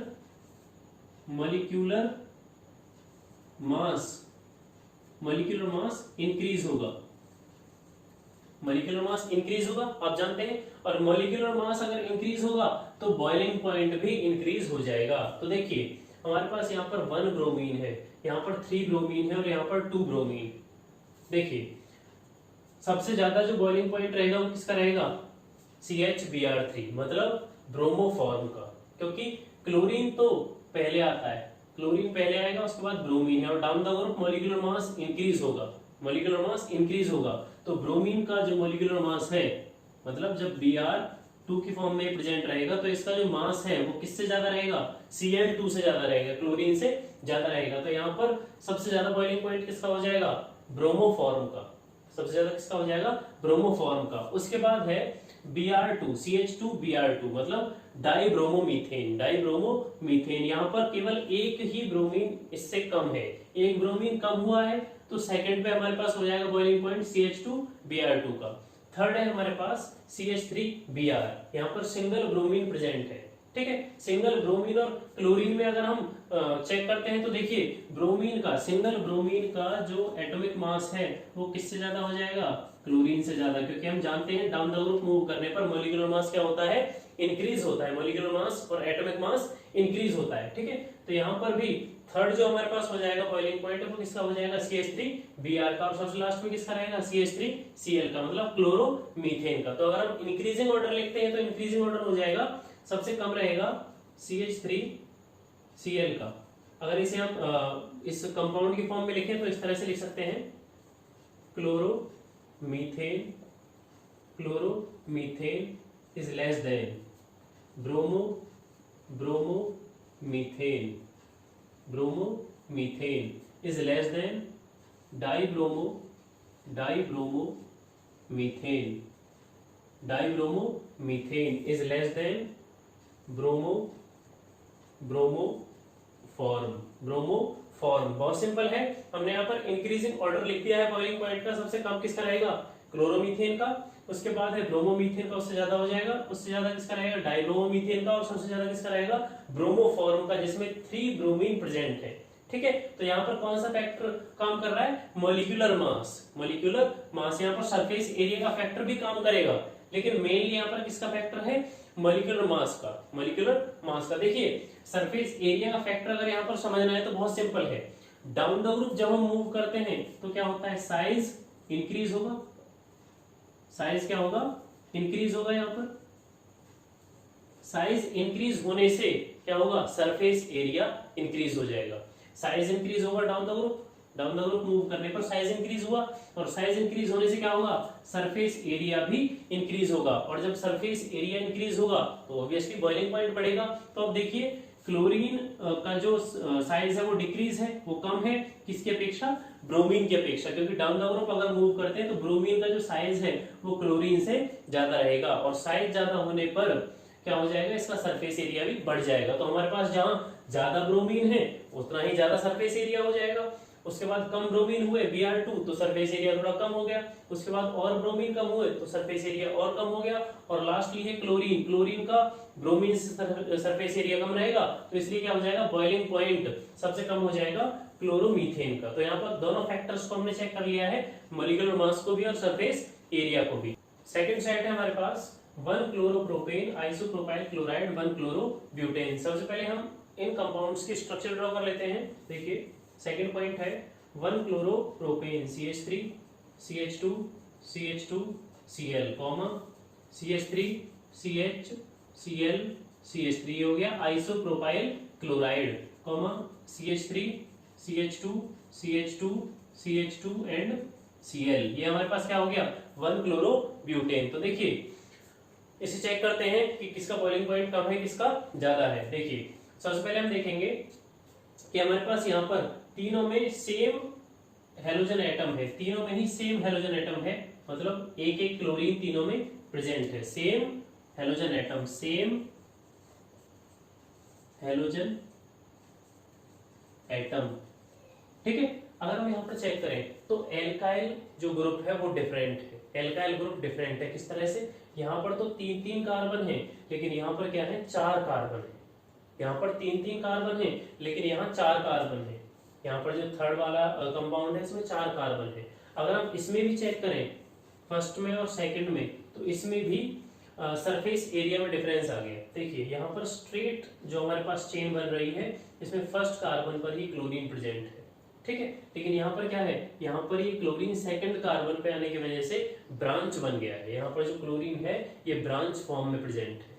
ठीक है, और जब कोई भी कंपाउंड नॉर्मल से ब्रांच फॉर्म में कन्वर्ट होता है तो उसका सरफेस एरिया डिक्रीज कर जाता है, surface area decrease, surface area क्या कर जाता है, डिक्रीज कर जाता है। और जब सरफेस एरिया डिक्रीज करता है तो बॉइलिंग पॉइंट भी डिक्रीज कर जाता है, क्योंकि मैंने आपसे बताया था कि surface area is directly proportional to boiling point. Surface area, as surface area increase then boiling point will be increase. आपका सरफेस एरिया अगर इंक्रीज होगा, किसी भी कंपाउंड का सरफेस एरिया जैसे जैसे इंक्रीज होगा वैसे वैसे ही उसका बॉइलिंग पॉइंट भी इंक्रीज हो जाएगा। ठीक है, तो यहाँ पर हमारे पास स्ट्रेट चेन में 3 कार्बन प्रेजेंट हैं, तो इसका सरफेस एरिया इंक्रीज हो जाएगा। लेकिन यहाँ पर जो क्लोरीन है, ये जो क्लोरीन है ये ब्रांच फॉर्म में आ गया है, ब्रांच फॉर्म में आने से इसका सरफेस एरिया क्या कर जाएगा, डिक्रीज कर जाएगा, जिसकी वजह से इसका बॉइलिंग पॉइंट भी कम हो जाएगा। अब बात करते हैं थर्ड कंपाउंड की। थर्ड कंपाउंड में आप देखिए 4 कार्बन है, 4 कार्बन आने से ही इसका बॉइलिंग पॉइंट सबसे ज्यादा हो गया। उसका रीजन क्या है कि इसमें 1 कार्बन एक्स्ट्रा है, एक जो कार्बन है वो एक्स्ट्रा है, जिससे इसका मॉलिक्यूलर मास इंक्रीज हो गया है। मॉलिक्यूलर मास भी इंक्रीज हुआ, सरफेस एरिया भी इंक्रीज हुआ, दोनों ही फैक्टर डायरेक्टली प्रोपोर्शनल हो गए। दोनों ही फैक्टर सरफेस एरिया और मॉलिक्यूलर मास दोनों ही जो फैक्टर्स हैं वो डायरेक्टली प्रोपोर्शनल हो गए, जिससे इसका बॉइलिंग पॉइंट सबसे ज्यादा हो जाएगा।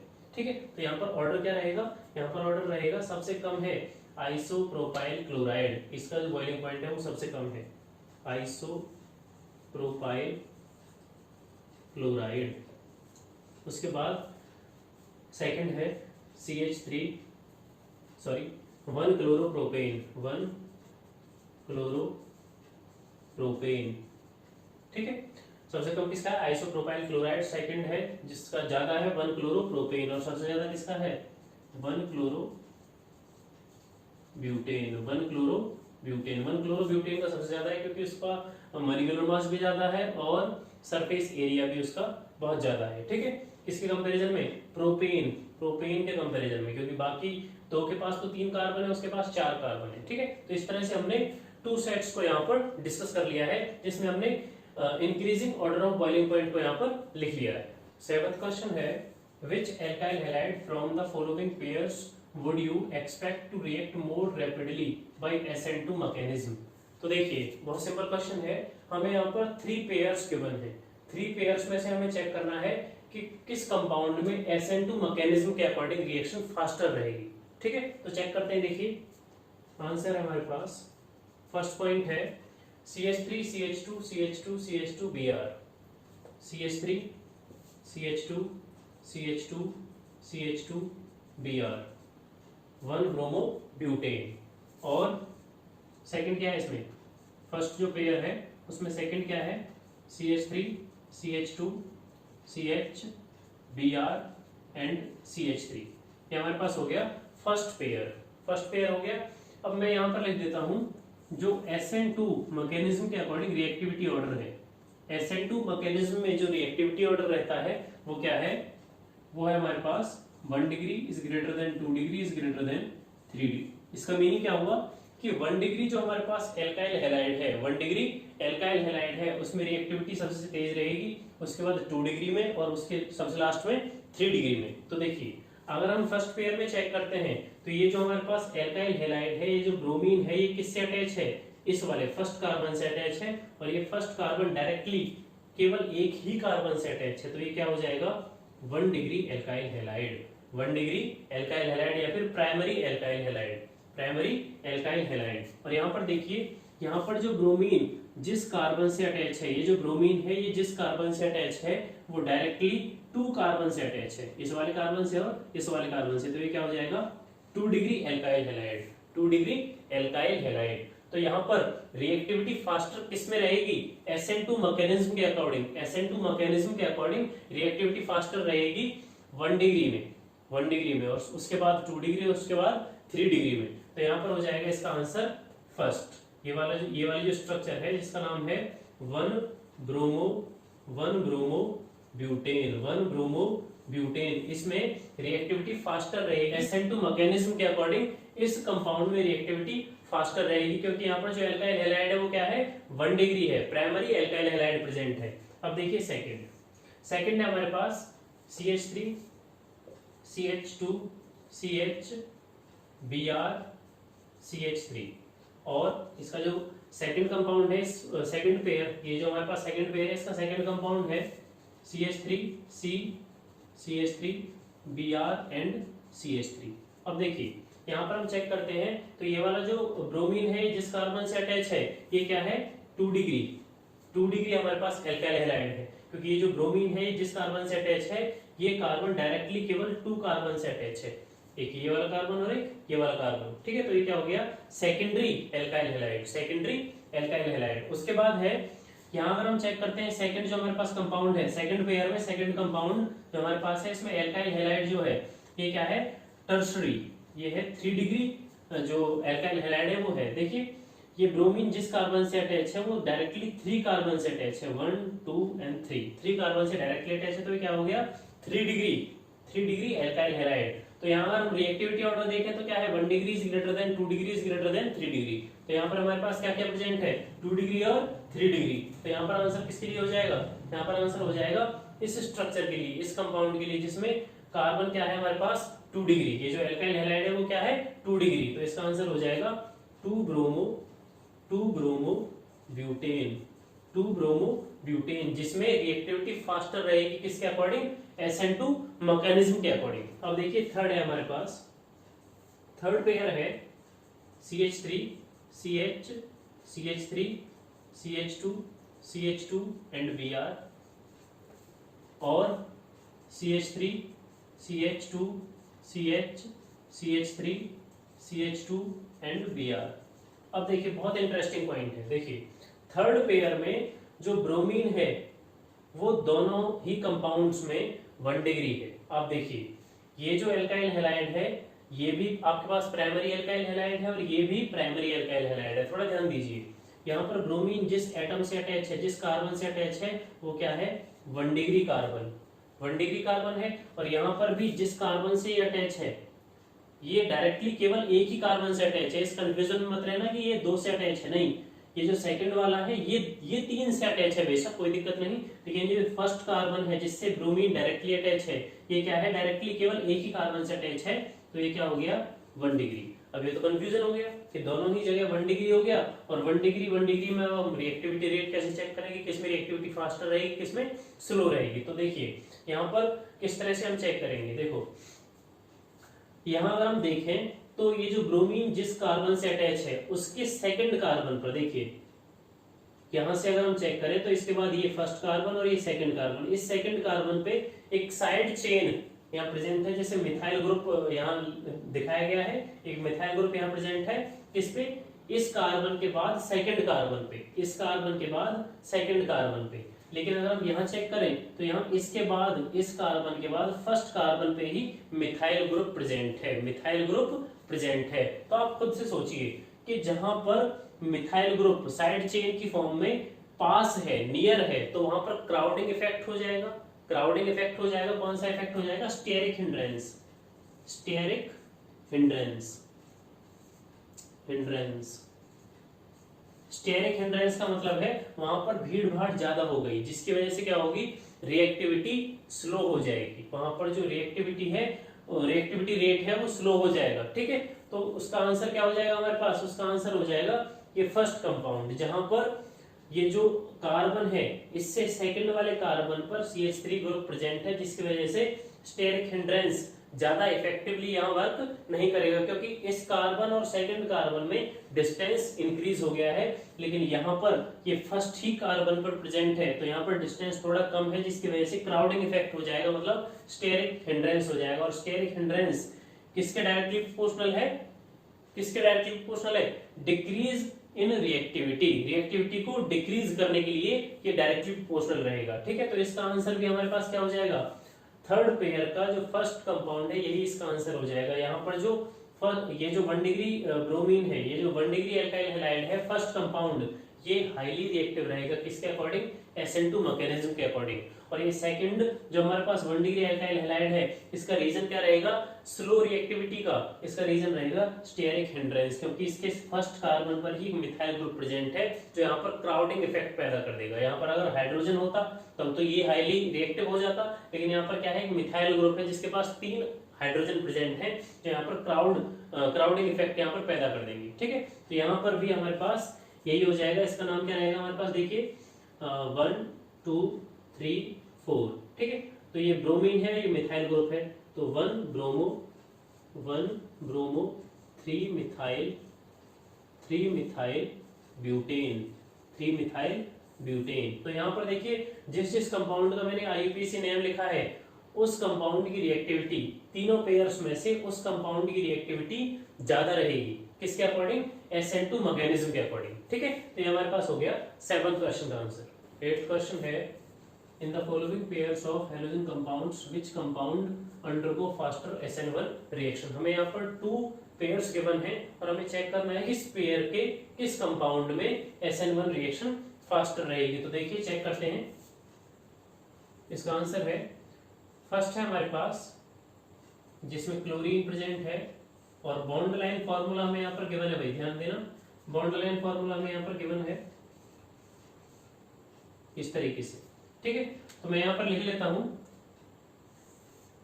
SN1 जो रिएक्शंस हैं उनकी जो मैकेनिज्म है वो किस तरह से है, उनका जो रिएक्टिविटी रेट है वो है 3 degree is greater than 2 degree is greater than 1 degree.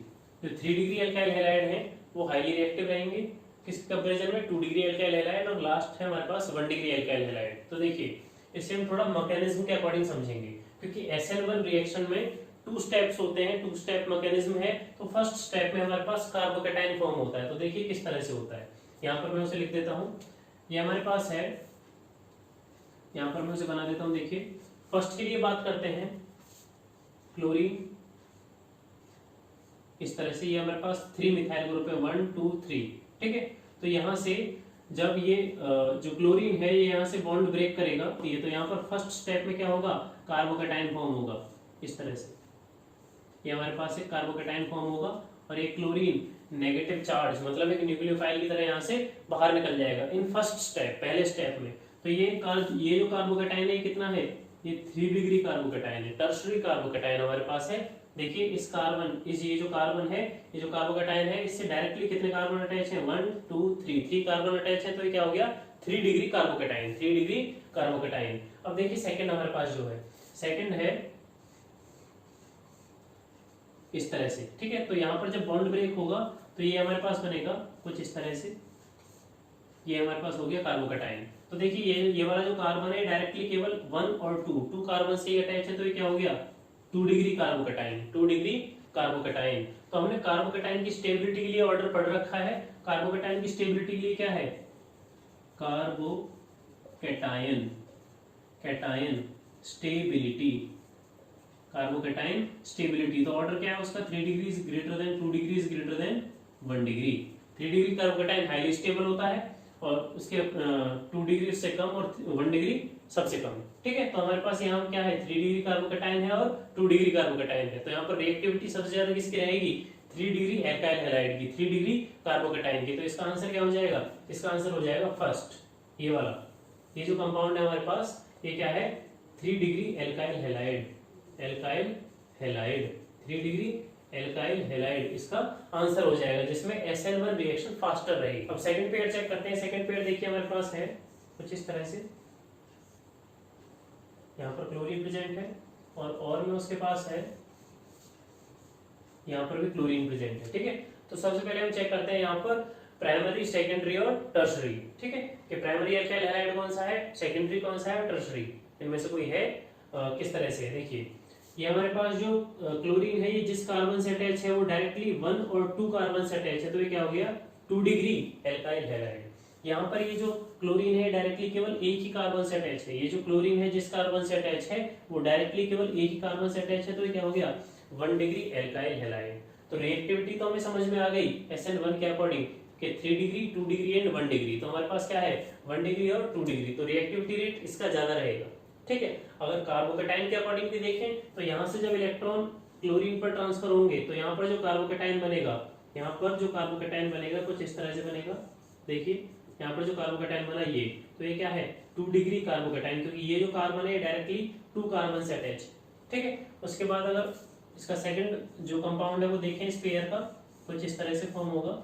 यहाँ पर जो क्लोरीन है वो इस तरह से इलेक्ट्रॉन अपने पास ले लेगा, तो ये बॉन्ड गया यहाँ से और ये आपके पास कार्बोकैटायन बन जाएगा। तो ये क्या है, 1 डिग्री कार्बोकैटायन है। तो कार्बोकैटायन की स्टेबिलिटी के अकॉर्डिंग अगर हम बात करें तो 2 डिग्री कार्बोकैटायन हाईली स्टेबल है इसके अपेक्षा, 1 डिग्री की अपेक्षा। तो यहाँ पर स्टेबिलिटी इसकी ज्यादा रहेगी और रिएक्टिविटी भी इसकी ही ज्यादा रहेगी, किसके अकॉर्डिंग, SN1 रिएक्शन के अकॉर्डिंग। तो इसकी रिएक्टिविटी ज्यादा हो जाएगी इस कंपाउंड में, ठीक है। तो हमने यहाँ पर फर्स्ट और सेकंड पेयर में ये चेक कर लिया है कि किस कंपाउंड की रिएक्टिविटी फास्टर रहेगी SN1 रिएक्शन के अकॉर्डिंग।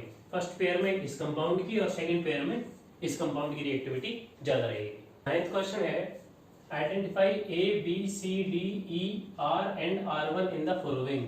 हमें यहाँ पर कुछ इनकम्प्लीट रिएक्शंस गिवन हैं और उन इनकम्प्लीट रिएक्शंस में A B C D E R1 और R को हमें यहाँ पर आइडेंटिफाई करना है। तो देखिए स्टार्ट करते हैं। सबसे पहले यहाँ पर है साइक्लोहेक्साइल ब्रोमाइड। साइक्लोहेक्साइल ब्रोमाइड की रिएक्शन किसके साथ है, मैग्नीशियम के साथ है, in the presence of dry ether. तो यहाँ पर A फॉर्म होता है। सबसे पहले हमें बताना है A क्या है। तो A यहाँ पर बनेगा, देखिए इसका आंसर है A हमारे पास बनेगा इस तरह से, साइक्लोहेक्साइल ब्रोमाइड में MgBr इस तरह से ऐड हो जाएगा। ठीक है, तो ये हमारे पास क्या बन गया, ग्रिग्नार्ड रिएजेंट, ग्रिग्नार्ड रिएजेंट, ठीक है, ग्रिग्नार्ड रिएजेंट यहां पर फॉर्म हो जाएगा। तो ए हमारे पास क्या हो गया, ग्रिग्नार्ड रिएजेंट। ठीक है, उसके बाद है H2O। अगर हम इस कंपाउंड की हाइड्रोलिसिस करते हैं तो देखिए यहां पर मैं इसको लिख देता हूं, जब हम इस कंपाउंड की हाइड्रोलिसिस करते हैं MgBr, इस कंपाउंड की हाइड्रोलिसिस करते हैं प्लस में H2O, तो ये तो हमारे पास हो गया ए हो गया। अब देखिए B क्या हो जाएगा, B हो जाएगा हमारे पास साइक्लोहेक्सेन, साइक्लोहेक्सेन, क्योंकि यहाँ पर ये एल्केन बन जाएगा। ठीक है, साइक्लिक चेन बन जाएगी, प्लस में MgOHBr, तो ये हमारे पास हो गया B। ठीक है, B प्रोडक्ट। अब देखिए सेकेंड रिएक्शन है RBr।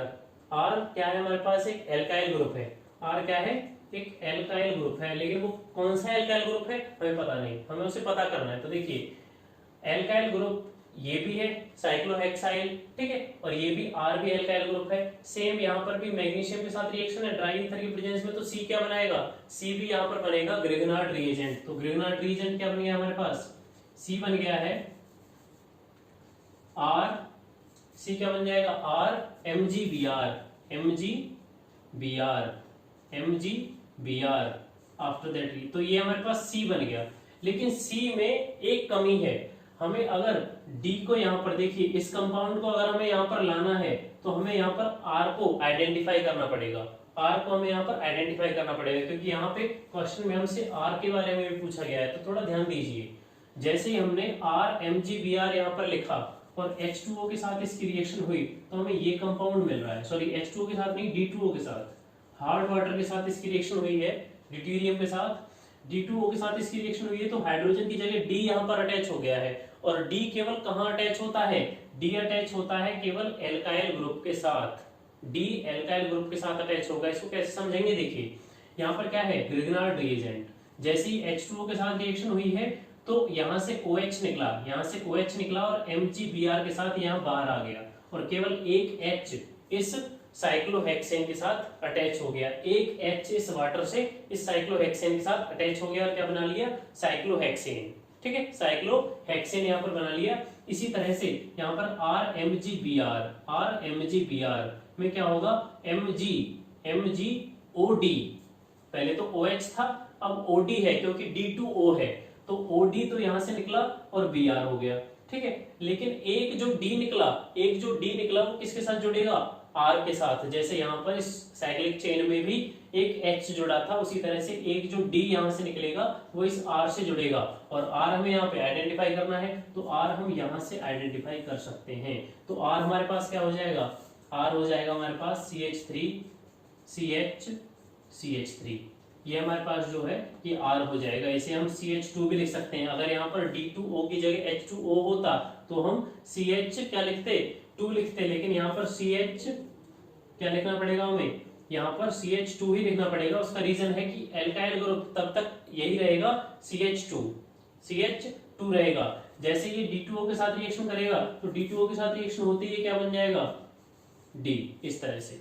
तो इनिशियली अगर हम बात करते हैं तो जो हमारे पास R है उसके साथ MgBr जब अटैच रहेगा तो कुछ इस तरह से रहेगा, MgBr, तो R, अगर हम केवल R की बात करें तो R केवल हमारे पास ये है। ठीक है, उसके बाद है थर्ड रिएक्शन में हमारे पास R डैश है X, R डैश X का हमारे पास क्या है, हेलोजन ग्रुप है, कोई भी हेलोजन एटम है, और R क्या है हमारे पास, कोई भी एल्काइल ग्रुप है, लेकिन इस R से डिफरेंट है। ये जो R है और ये R डैश है, R और R डैश का मतलब है कि दोनों एल्काइल ग्रुप क्या है, डिफरेंट है। ठीक है, जब इस R की रिएक्शन सोडियम के साथ हुई ईथर की प्रेजेंस में मेटेलिक सोडियम के साथ रिएक्शन हुई, तो यहाँ पर कुछ इस तरह से इसने एक एल्केन बनाया, एक हाइड्रोकार्बन यहाँ पर प्रिपेयर कर दिया। अब थोड़ा ध्यान दीजिए, जब हम एल्काइल हैलाइड की रिएक्शन किसके साथ करते हैं, मेटेलिक सोडियम के साथ, तो वहां पर कौन सी रिएक्शन होती है, वुड्स रिएक्शन वहां पर होती है। लेकिन वुड्स रिएक्शन जो प्रेफर होती है वो किसके लिए होती है, 1 डिग्री एल्काइल हैलाइड 1 डिग्री और 2 डिग्री एल्काइल हैलाइड के लिए, 1 डिग्री प्राइमरी और सेकेंडरी एल्काइल हैलाइड के लिए। यहाँ पर क्या हो रहा है, टर्शरी एल्काइल हैलाइड के द्वारा, देखिए यहाँ पर आपके पास 6 कार्बन है, 6 कार्बन तो यही है 1 2 3 4 5 6 और इसके बीच में क्या है 2 कार्बन और है, मतलब ये जो सेंट्रल कार्बन है क्या है 3 डिग्री कार्बन है, ये क्या है 3 डिग्री कार्बन है। थोड़ा ध्यान दीजिए, क्वार्टरनरी तो ये बन जाएंगे कब, जब इसको भी अटैच कर लिया जाएगा, जब इस कार्बन के साथ इसको भी जोड़ लिया जाएगा तो ये क्या बन जाएंगे क्वार्टरनरी। लेकिन अगर हम केवल इन 3 कार्बन की बात करें तो ये क्या है टर्शरी कार्बन है। और टर्शरी कार्बन, टर्शरी जो एल्काइल हैलाइड है वो वुड्स रिएक्शन प्रेफर नहीं करते हैं, वुड्स रिएक्शन उनके द्वारा नहीं होती है। उसमें क्या बनता है, एक प्रोडक्ट बनता है जो बनता है एल्कीन, वहां पर हाइड्रोकार्बन की जगह वुड्स रिएक्शन में क्या बन जाता है एल्कीन बन जाता है। तो ये हमारे पास क्या है एक रॉन्ग प्रोडक्ट है, रॉन्ग प्रोडक्ट, रॉन्ग प्रोडक्ट। लेकिन हमें इसके बारे में बात नहीं करनी, हमें केवल बात करनी है किसके बारे में, डी और ई के बारे में, डी और ई के बारे में। तो देखिए डी क्या हो जाएगा, अब हमें यहाँ से आर डैश के बारे में तो पता लग गया, आर डैश के बारे में क्या पता लगा, आर हमारे पास, आर डैश हमारे पास क्या है, आर डैश है CH3 C CH3 CH3, ठीक है, और इसके साथ अटैच क्या है X, ठीक है। तो R डैश हमारे पास क्या हो गया CH3 C CH3 and CH3, तो R डैश है X को छोड़कर ये वाला ग्रुप, ये, ठीक है जी। उसके बाद है Mg के साथ रिएक्शन, Mg के साथ रिएक्शन रहेगी तो देखिए एल्काइल हैलाइड हमारे पास ये भी है और ये भी है, Mg के साथ रिएक्शन करने पर क्या बनता है ग्रेगनार्ड रिएजेंट, यहाँ पर भी बना है और यहाँ पर भी बना है। तो यहाँ पर ये क्या बन जाएगा D की जगह, D की जगह हमारे पास बन जाएगा D is equal to CH3 C CH3 CH3 और X हट जाएगा यहाँ से, क्या बन जाएगा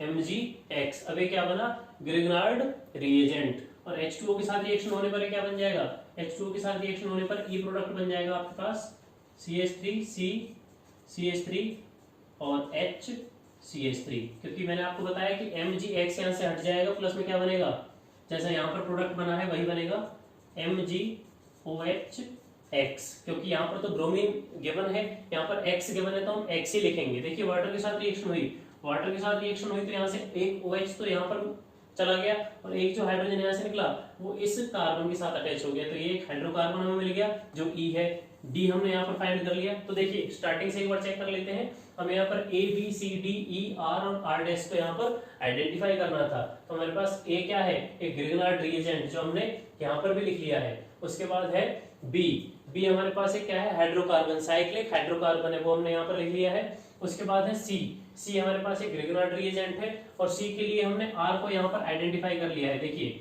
C को भी आइडेंटिफाई किया है और R को भी। R हमारे पास क्या है CH3CH CH3 एक एल्काइल ग्रुप। उसके बाद है D हमारे पास है CH3CH, ये हमारे पास हो गया D। देखिए D मैं यहाँ पर लिख देता हूँ, D हमारे पास ये है, यहाँ पे तो प्रोडक्ट हमें गिवन था, ये हमारे पास D हो गया, D है CH3C CH3 MgX, ये एक ग्रेगनार्ड रिएजेंट हो गया। और जैसी हाइड्रोलिसिस की तो यहाँ से एक हाइड्रोकार्बन हमें मिल गया। ठीक है, ये मैंने आपको बता दिया कि वुड्स रिएक्शन किस तरह से होती है, केवल 1 डिग्री एल्काइल हैलाइड और 2 डिग्री एल्काइल हैलाइड के लिए। टर्शरी एल्काइल हैलाइड में वुड्स रिएक्शन के रेस्पेक्टिव प्रोडक्ट ना बनके एक एल्कीन फॉर्म हो जाता है, एल्कीन वहां पर एक मेजर प्रोडक्ट बनता है। तो यहाँ पर इस क्वेश्चन में ही ये जो प्रोडक्ट दे रखा है ये एक रॉन्ग प्रोडक्ट यहाँ पर गिवन है। ठीक है, तो इस तरह से हमने 9th क्वेश्चन में इन सभी को A B C D E और R डैश को यहाँ पर आइडेंटिफाई कर लिया है। तो इस तरह से हमने हेलोएल्केन्स और हेलोवेरियंस के सभी एनसीईआरटी इंडेक्स क्वेश्चंस को डिस्कस कर लिया है। आई होप कि आपको ये सभी क्वेश्चन समझ में आए होंगे। अगर इनमें कोई डाउट है तो आप कमेंट सेक्शन में पूछ सकते हैं।